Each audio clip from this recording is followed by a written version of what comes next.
Henry Wagons is known to many as the host of Tower of Song on Double J and to many others as the head honcho of the band Wagons, as well as a solo artist. His latest album is South of Everywhere, and it was recently nominated for an ARIA award. He's also one of the most dynamic live performers anywhere of any epoch, as far as I'm concerned. Hello, Henry. What a wonderful introduction. Yeah, I get carried away when I hit the stage, don't I? Well, I think it's all contained, and then I wouldn't say it's like there's no chaos at all, because that's like we always get the sense we're in the hands of a complete master, which is Oh, well, that's nice. what helps the audience relax, right? Like when you know someone's so capable and so interested in entertaining, it's like, oh great, I'm gonna have a good time here. I'm just gonna sit back. You know, that's really nice to hear, and it's really important to me. Look, I think it comes from a place of anxiety. Like, basically, when I am on the stage, I mean, less so now, but talking in between songs and making sure everyone's okay uh, is just it comes from a deep need to be liked.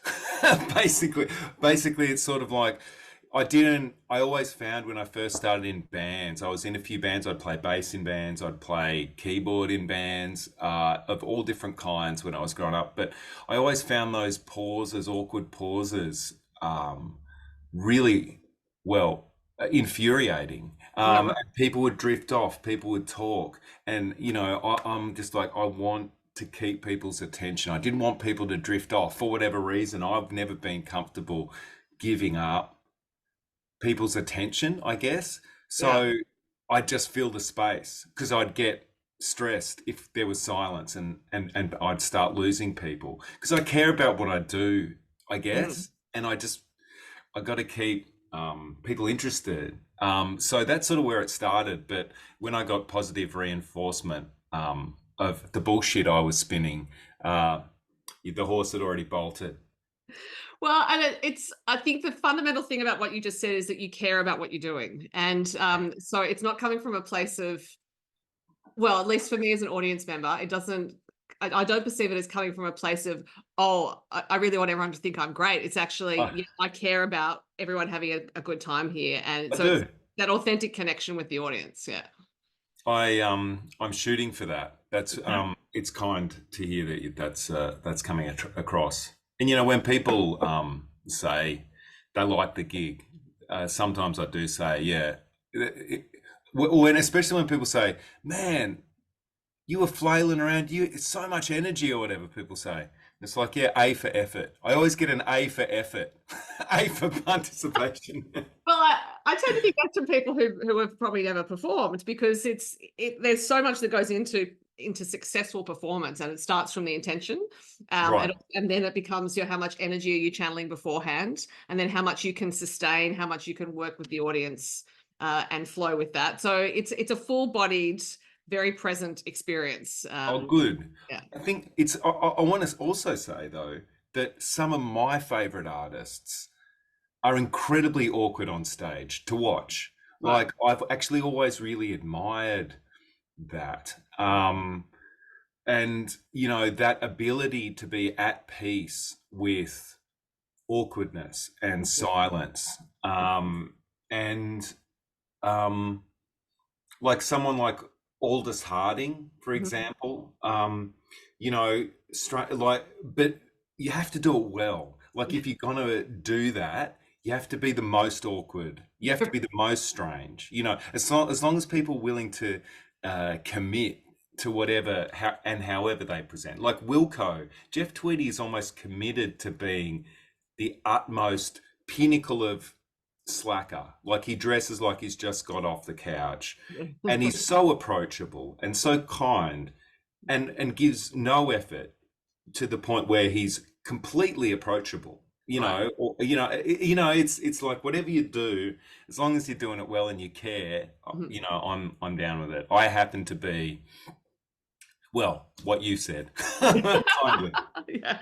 And actually, this interview started completely differently to how I planned, because I was going to start with a non-music question. So I will go to that, because I do think Sure. there's a relationship in, I'm going to lead you in a certain direction. And the question is, because I believe you're a squash player. And I Yeah.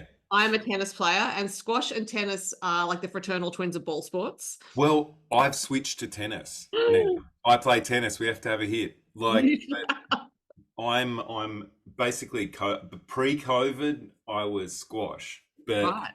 Okay. um, during COVID here in Melbourne, gyms were closed for a long time, and that's where I'd play squash. Mhm. Headband, a little bag, little racket, smashing the ball around. But they were closed, so I switched to the outdoors. Tennis was allowed back earlier, and I Right. sort of channeled. So I'm playing tennis now. I realized I like the outdoors and the breeze and the sun, and Yeah. a lot more people think it's less weird. So I've gone to tennis now too. Well, welcome to the light side. but Yeah, yeah, yeah. It's good. It's a great game. but I find that there are a lot of correlations between being successful at a sport, even on like an amateur outside on a court once every few weeks level, Yep. and being a musician actually. But I'm wondering if you have found, because obviously yes, squash is a sport that takes commitment, because Yes. it's very challenging for anyone who hasn't played it. It's quite dynamic, to use a word that I'd apply to you as well. So I'm wondering what you've learnt from sport, or that you've applied as a musician, or whether you think there are any correlations at all. Yeah. I've never been asked that before. I think it's a really interesting question. I do think sport and the way people play sport is a metaphor for how they live their lives. You can tell so much about someone uh, when you play, Mhm. have a tennis rally with them and play. Do they throw their racket around? Do they get angry? Are they patient? Are they a stayer? Are they friendly when they lose? Do they rub it? All this stuff. I kind of try and be annoyingly zen when I play tennis. I'm unflappable, and I try and tennis is such a meditative experience for me. Believe it or not, I have plenty of stresses in my life. It's quite odd being a musician and doing radio. Your whole life is dealing with various appointments about yourself. It's a very odd and strange thing, but that's a whole another conversation. But tennis for me is an escape from that, Mhm. an escape, and I just love it being fun and meditative. And I like to play every point as if I'm throwing a fishing line into a river. I try and play every point, whether it be in a tie break or I'm 4-love down, advantage to my opponent on my serve. I try and play every point as if it's exactly the same way, just responding to the conditions. How can I work out what are my opponent's weaknesses? How can Mhm. I'm a puzzle solver, Yeah. problem solver. So I play tennis like that, and I just try and play I play the percentages and try and grind down my opponent. That's my style. How do you play? Well, and I should say on the puzzle solving side, I like to call tennis cardiovascular chess. Mm, I think, mm. because you really have to problem solve on the run. I mean, I Yeah. play, I play against my best friend, Mm-hmm. and we actually became friends through tennis. So that's also Okay. another dynamic where we learn to love each other by showing up Mm, and mm. trying to whack the hell out of each other, Yep. on the court. Yeah, I like to end points decisively, but it doesn't always happen the way I wish. But I do think there is, like, the things you've talked about and how you play tennis. There are again those correlations to live performance, because I think it's about, you talking about reading the opponent. It's Mm, also reading an audience, and that association of tennis being such an individualistic sport, mm. and being a solo performer. Yep. I think there are personality traits in common with both. I think when I do live performance, I sometimes compare it to a predator mask, where like in that Arnold Schwarzenegger movie where you can you look out across the audience, and when you're in the zone, that sort of flow state that is the stage, because everyone's looking at you, you have no choice but to rest your mind in the present and only think of what's happening. And you look around and it's like time slows down, and you can see, just like in the Predator mask, those heat maps, like where I look out in the crowd and I can see sort of extra things, and that sort of supernatural feeling, no matter how illusory it is, I buzz off that, and it's a really exciting state because you, in the course of your everyday life, you just don't get to be that present, Mhm. because you're always distracted by everything. Whereas when you're on stage, you have no choice, or I have no choice. Mhm. Uh, so yeah, it's interesting. I love that aspect, looking out, because you're playing the same songs after all. You're Mhm. playing the same, a lot of the same songs, and I in fact don't like playing new songs. Uh, I'm not one of those, because for me, I love it when the songs are muscle memory, so I can be present. So I don't even have to worry about the music. And I know that's can get boring for people. I try and insert new songs where I have to, but I don't like it. I prefer, yeah. I think it's, yeah, also when you mention the flow state and being present, that's very, yes, very much true of tennis. It is for me as well. That's why partly why I love it, because Hmm. it is so meditative. Tennis is the same. Yeah, Yeah. it is. That's right. But it's also that idea that I find this playing tennis, and you may find it in tennis and also in performance. You can adjust your understanding of time and Hmm. and manipulate time, because when you're in a point, some points seem to be very quick and some points seem to be very Hmm. slow. They're probably the same amount of time. It depends on your understanding of how you're working with time within that point and how much time you think you need, which takes a Yeah. bit of practice. But I think live performance may well be the same. Uh, Hmm. and so you have that. I'd say almost unique vantage point of having both. Well, it is. It's exciting. I like the idea of thinking that some of the stuff I do on the tennis court might help me on stage and vice versa. This is a good insight. Well, then I'm also wondering if your sporting life and your musical life began around the same time for you. Um, I mean, no. I mean, I guess, a lot of people played music at school. I didn't. I came to it late. I came to it at uni. I sort of had failed guitar lessons when I was 7 or 8 years old, and dumped it, and picked it up again when I was 18. And a lot of bands were forming around me. And a DIY 90s sort of scene was happening with 4 tracks and recording. And I kind of was already playing sport. I wasn't, you know, that into it. I wanted to be an academic, really. I played sport for fun, and I was on track to, I studied philosophy. I was like peak, you know, existential philosophy. I was deep into literature and philosophy, like peak Melbourne wanker. And arguably I still am. But I just found, I fell. That was the idea, and that was the plan. I started playing music, but I found a home, and I loved recording, and I loved the 4 track, and I love playing music, um, in a just a compulsive way. Right. As soon as I started, I couldn't stop, and I learned how to play the drums badly. I learned how to play the guitar badly. The bass, I could play everything badly. Right. Um, that I needed to make songs, and I started that way. And I played sport at school. I played basketball and tennis. Not badly, but always passionately. Mhm. Um, I think not too. I was always incredibly competitive, but I hope that I was also kind as well. I wasn't one of those competitive assholes. I was one of those assholes that would smile and ask if you're okay when I beat you. Even Rafael Nadal, the nicest man on tour, does not think that.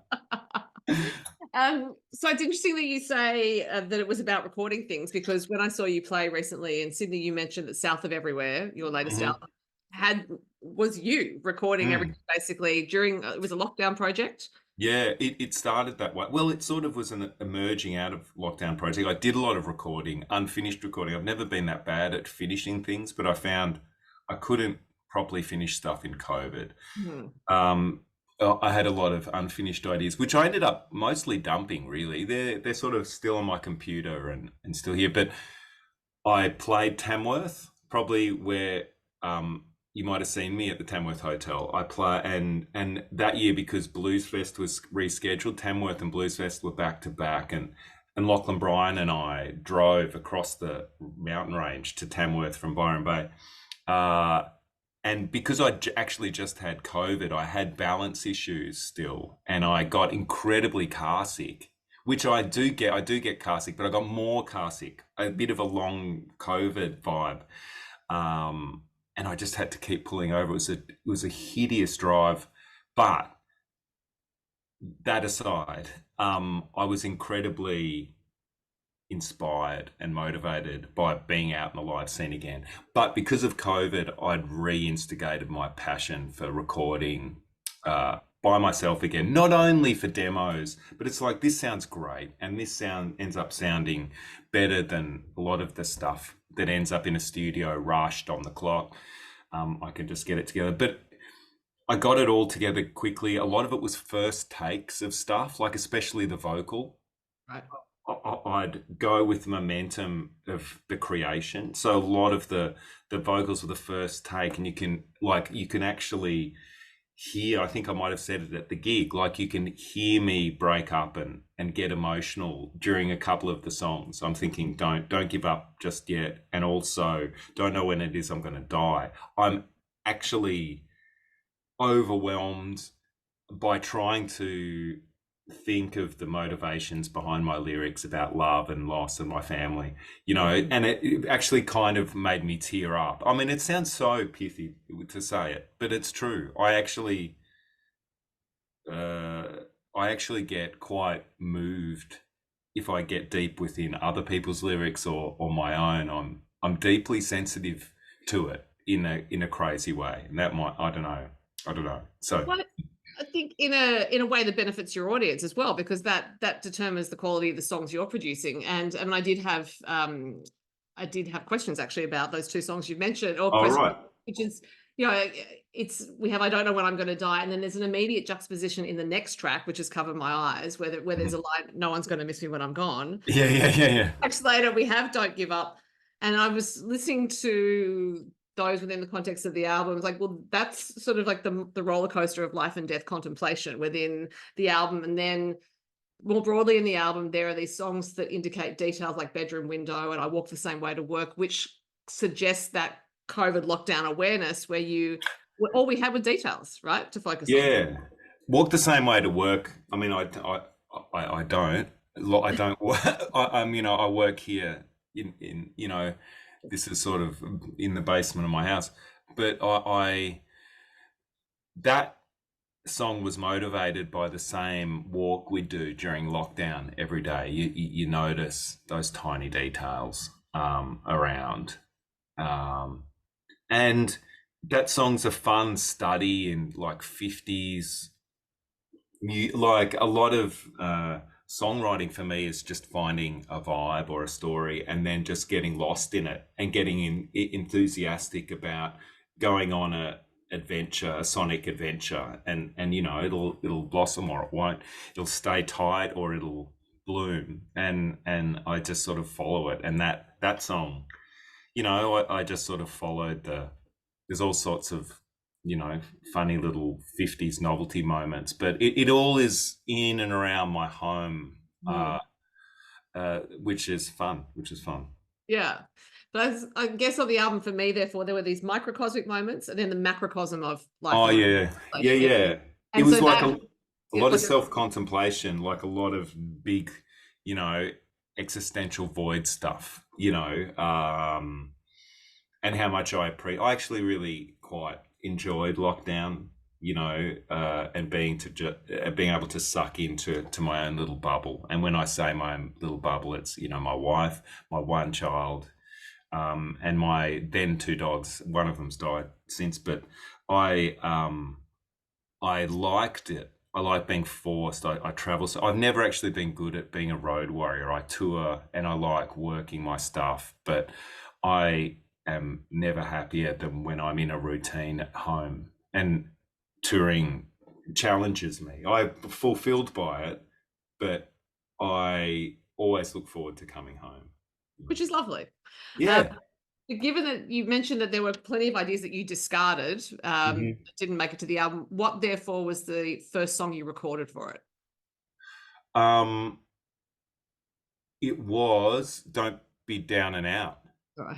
It Yep, the first actually, track. yeah, yeah, the first track, the first two tracks that are kind of the extremities of the spectrum were Hmm. Don't Be Down and Out and Don't Know When It Is I'm Gonna Die. And I sort of were working on them concurrently.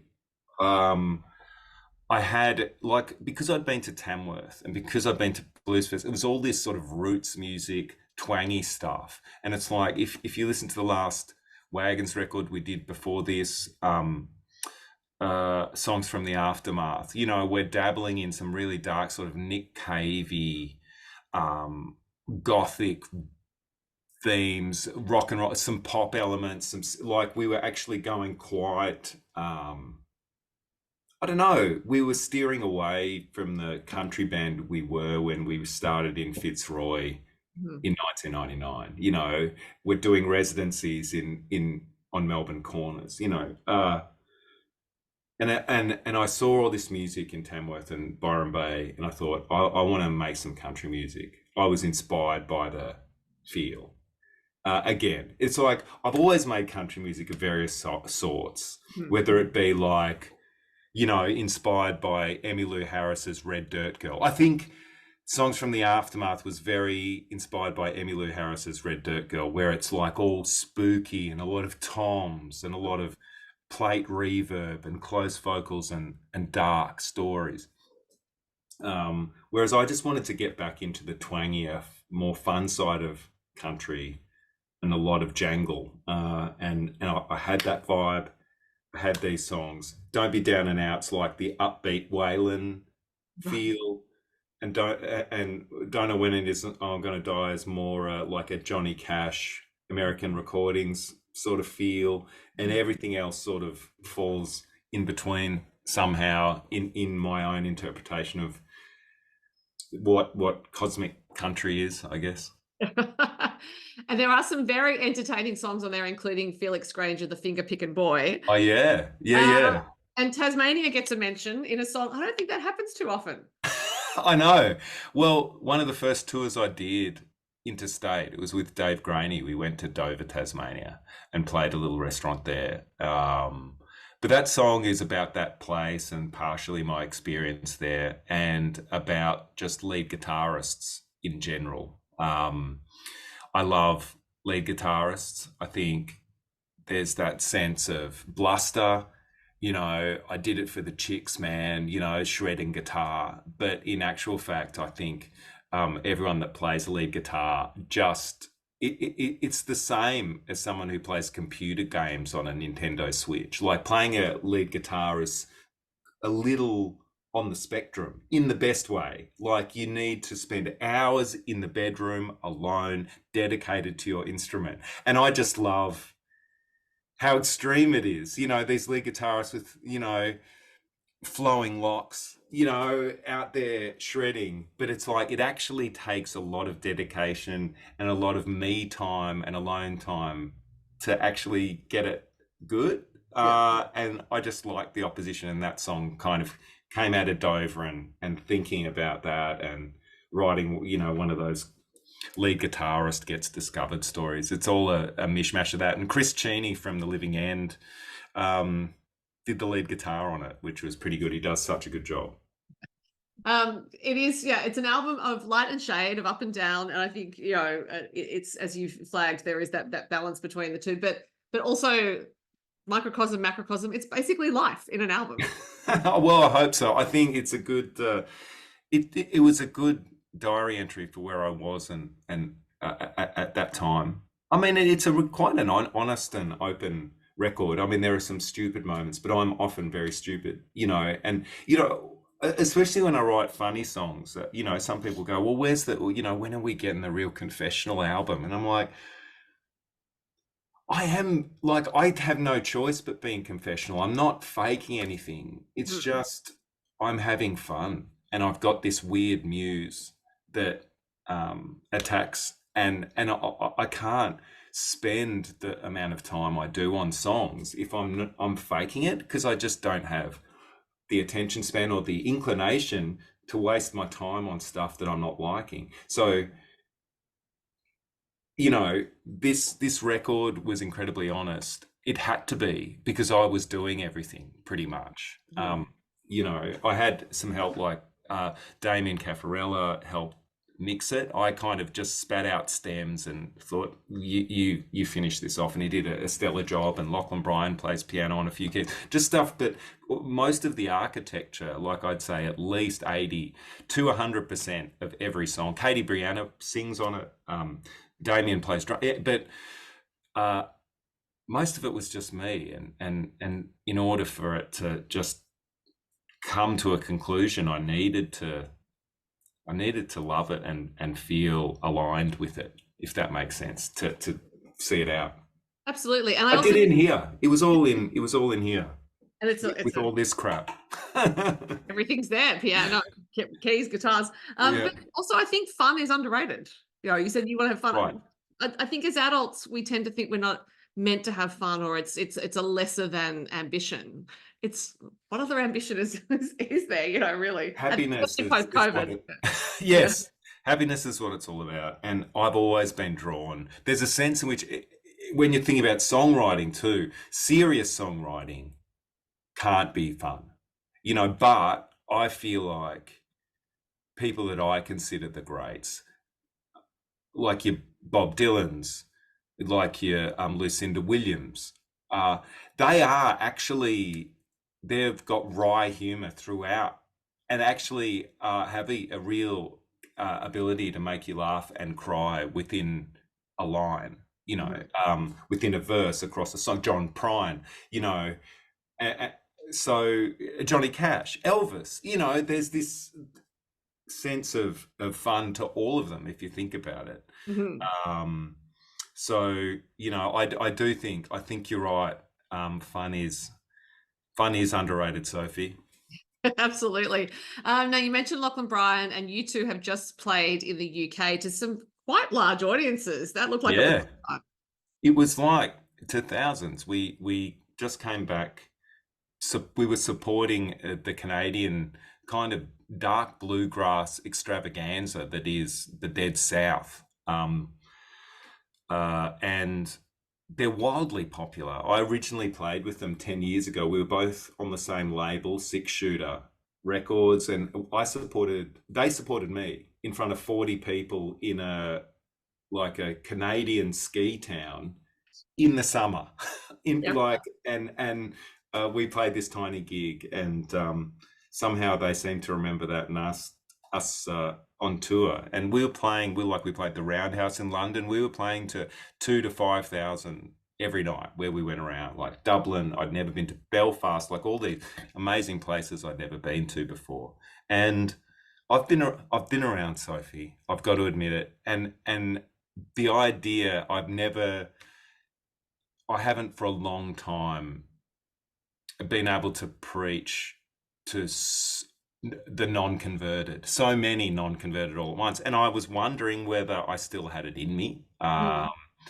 And I think I did okay. Like it went really, really well, to the point where um, I'm about to announce going over there again to visit some of the same places, and see what stuck. I made a lot of fast friends, and I have a feeling it's going to be really great. I've gone to America more than that part of the world in my past, and I think I've made a grave mistake.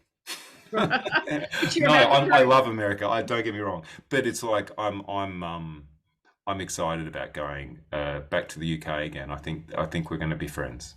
Yeah, well, that is fantastic, and it doesn't surprise me that you had a strong response. You But know, it's fun. I saw you. I'm sorry to interrupt, that's right. but it's really. refreshing and fun to, like you were talking about just before we our chat, we were talking about the midnight special shows. And the show that I did at the midnight special in front of 60, um, I love that venue so much, by the way. But like at that special midweek, low key secret show versus, and then it was exactly the same show Yeah. to 5,000 people in the UK, and it's worked. Mhm. Like I said, I'm not really able to do anything else. Mhm. That it was the same thing, and it was surreal to know that it translates, and yeah, it's great. But I think that also comes back to your intention as a performer. That's as what we were talking about earlier. It's like when the intention is the same for each show, it will work like that. When you've got the experience, obviously, and yeah, when you've got the talent, the application, the intention, and the experience, that is going to work in any environment. Well, it was fun, and you can imagine the predator mast going wild where you're looking around at thousands of people, and it was just an absolute thrill ride. I had a migraine after the London show. Now, one person you have to leave behind, and I'm changing the subject slightly, is your Mm. child, whom you mentioned, Casper, and you Yes, and she do these snack food yes. reviews together, which is a really nice line in social media content, I have to say. Well, that came out of COVID too. We were just looking for stuff to do, and she was into eating. She just likes the opportunity to eat bad food, really, on air, and talk about it. But yeah, look, it led to actually one of the biggest thrills in my live performance history last weekend, as in, when was it? Just this last Saturday. We hosted Vicar and Linda's Christmas Spectacular together, um, at the Melbourne Recital Centre. My 10-year-old daughter and I got to MC that, and it was wild and it was really fun. And that's because, Vicar and Linda and Casper, when she was a baby, I did rock quiz with her, and they were passing her around. Like, she's known Vicar and Linda a long time, but Vicar and Linda are fans of the snack videos and has seen me post stuff with Casper. And they're like, would you guys, it's sort of a family themed Christmas show. Would you guys like to host it? And we're coming on, we're talking about off stage about what we're going to say, what jokes we're going to tell, what dance moves we're going to pull. We performed a couple of songs, and it was an incredible experience for me. I hope it wasn't irresponsible parenting to get Casper up in front of 1,500 people, but she sailed through it. It was a beautiful experience. So it was good to work with her for the first time. But yeah, I hate leaving her behind, and I try and keep my tour. I try and cut the fat off any tour. I never like staying out for any longer than I possibly can. I'll take the 6 a.m. flight the next day. I try and keep tours really efficient, because I like to be home, to my family as soon as I'm done.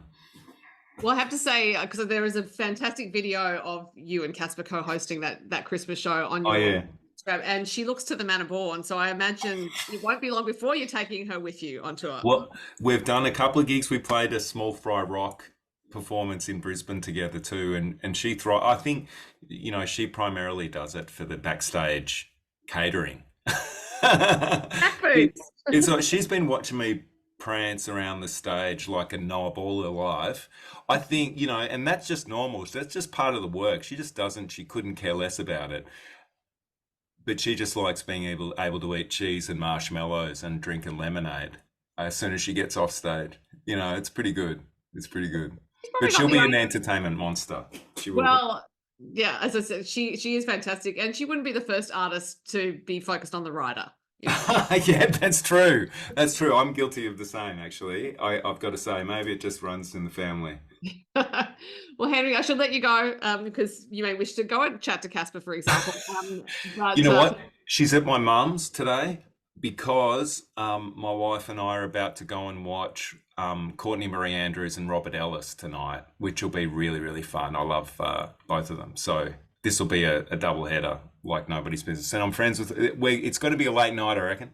Right. Well, I hope so. Yes, I couldn't see them in Sydney because I was away, but Oh damn! I know, but I have seen Courtney Marie Andrews before. Have a wonderful time at the gig. Thank you so much for your time talking to me. Fascinating and enjoyable and fun it was.